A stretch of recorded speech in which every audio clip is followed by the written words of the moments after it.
Bonjour à tous, on se retrouve dans le cadre de l'Assemblée générale élective pour la Fédération française d'équitation afin de poser plusieurs questions aux candidats. Frédéric Bouygues, candidat évidemment pour la présidence de la Fédération. Des questions évidemment sur son programme, 6 thèmes et à chaque fois plusieurs questions et une vidéo par thème. Je rappelle que ces questions sont posées par les dirigeants, la commission de surveillance, des opérations de vote, tout ça étant évidemment très officiel. Le thème de cette vidéo est très important, développement des clubs, économie, relance. Bonjour Frédéric Bouygues. Bonjour Kamel Boudra. Merci de répondre à nos questions. Tout d'abord, première question qui vous est posée, les moyens humains et financiers qui seront fléchés vers les comités départementaux d'équitation afin de redynamiser les territoires et les accompagner. Est-ce que vous pouvez nous en dire plus sur ce thème ?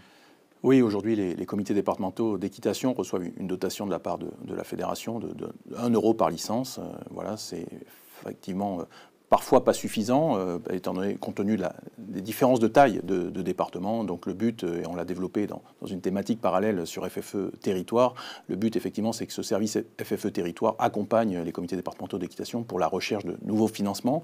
Les financements publics, on le disait, sont de plus en plus rares, mais il y a aussi d'autres sources de financement spécialisées que l'on peut aller chercher. En tous les cas, c'est vraiment la démarche que l'on souhaite mettre en œuvre avec FFE Territoire. Et puis c'est également mettre à disposition des fonds pour des appels à projets spécifiques, parce que des comités départementaux d'équitation souhaitent faire plus, et en tous les cas encourager ceux qui souhaitent faire plus, et puis avoir quand même une action efficace, on va dire, pour les petits territoires, les plus petits territoires, en nombre de pratiquants, étant donné pour qu'ils aient des moyens qui leur permettent au moins d'initier quelques actions et d'aller chercher des moyens supplémentaires. Donc voilà, c'est l'ensemble de cette démarche auquel, bien sûr, l'ensemble des présidentes et présidents de comités départementaux d'équitation seront associés.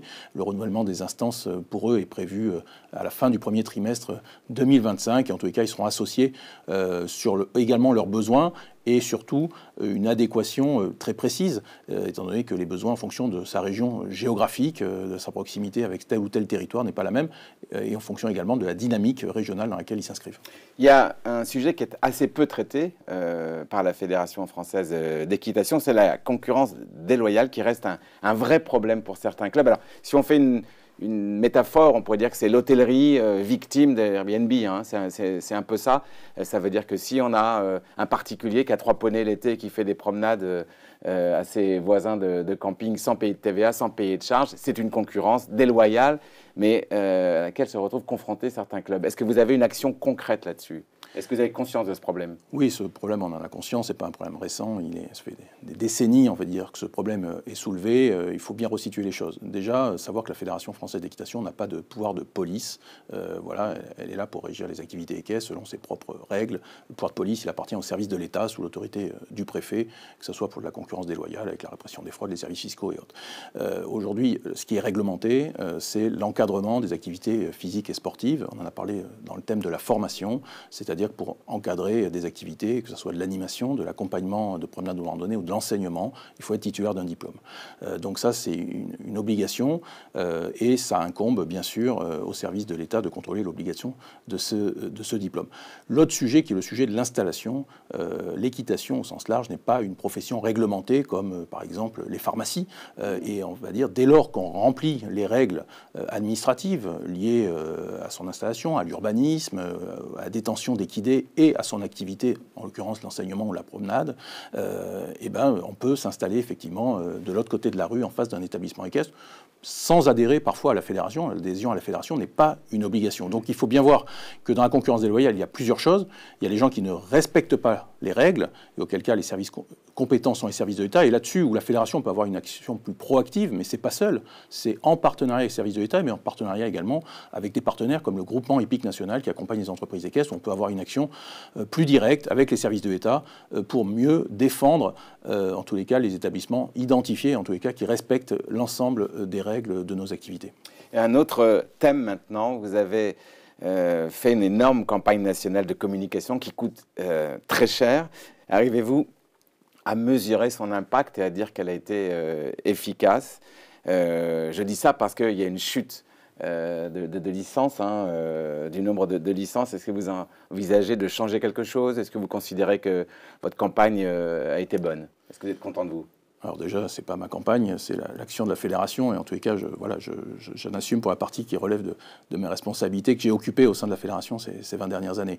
En tous les cas, effectivement, la fédération a été présente en télévision pendant de nombreuses années. Voilà, je pense que c'était important au moment où elle l'a fait, avec des campagnes massives pour revendiquer une image du cheval, une image de l'équitation. Ces dernières années, on a vu que les campagnes étaient plus modestes, avec d'autres outils plus modernes, notamment du digital. Et aujourd'hui, je pense qu'effectivement, ces campagnes très coûteuses ne sont plus d'actualité et il faut avoir des campagnes plus adaptées, parfois plus régionalisées. Il y a eu des tests de fait avec de l'affichage, avec des soutiens aux comités régionaux pour telle ou telle campagne. En tous les cas, des choses beaucoup plus réfléchies. Et pour faire ces campagnes, en tous les cas, je l'ai annoncé dans mon programme, c'est de relancer, comme ça avait été fait au début des années 2000, une grande enquête auprès de la population française par rapport à ses attentes sur le cheval en général, sur l'équitation en particulier.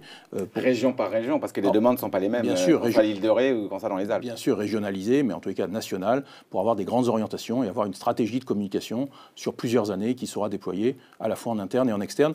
Et en tous les cas, faire ça avec des outils modernes et surtout des résultats quantifiables dès lors qu'ils peuvent l'être. Mais comme beaucoup d'annonceurs, peu arrivent à mesurer les impacts d'une publicité, que ce soit des marques de voitures ou de lessive. Est-ce que vous envisagez de passer du modèle unique du cheval partagé, transposable partout et pour tous, qui a eu un certain succès, à une multiplicité des modèles qui s'appuieraient davantage sur nos différences que sur nos similitudes? Alors d'abord, je précise qu'il y a beaucoup de pays où le cheval appartient à une personne. La France, je crois, est assez singulière dans cette démarche parce qu'elle partage le même poney ou le même cheval. C'est bien ça? Oui, c'est finalement plus qu'un modèle, c'est un concept de ce cheval partagé, finalement modélisé par le Poney Club de France. Dans un but de démocratiser le cheval? Dans un but de démocratiser, dès lors qu'on n'est pas obligé d'être propriétaire d'un équidé pour monter dessus, forcément, c'est accessible à un plus grand nombre. C'est ce qui a permis le développement de l'équitation à poney, puis de l'équitation en général ces 30 dernières années, ces 40 dernières années. Je pense que ce modèle, aujourd'hui, il n'est pas unique, car s'il était unique, on aurait des chaînes de Poney Club. Ce modèle, il faut savoir qu'il nous est envié, effectivement, dans le monde entier. Vous parliez de la Chine, d'autres pays d'Amérique du Sud ou d'Asie nous copient ce modèle car il permet effectivement une accessibilité à l'équitation sans en être propriétaire. Donc le but, c'est de continuer dans cette voie. Et donc à massifier.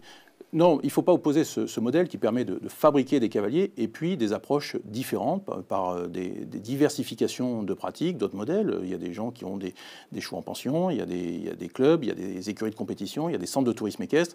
Et donc, que ça soit un modèle majoritaire, c'est le cas, et c'est celui qui est porteur de notre développement. Mais aujourd'hui, on assiste, on observe un certain nombre de concepts qui sont développés avec le tourisme équestre, d'autres avec la compétition. Et en tous les cas, le rôle de la fédération, c'est d'accompagner l'ensemble des modèles et surtout de ne pas opposer les différents modèles, en sachant que finalement, la vraie force de nos centres équestres, c'est la personnalité du dirigeant et la personnalité des enseignants qui sont à leur tête et qui font l'attractivité de leur établissement équestre. Merci d'avoir, Frédéric Bouix, répondu aux questions qui, je vous rappelle, sont posées par les dirigeants directement. Et merci d'avoir répondu sur le thème développement des clubs et de l'économie.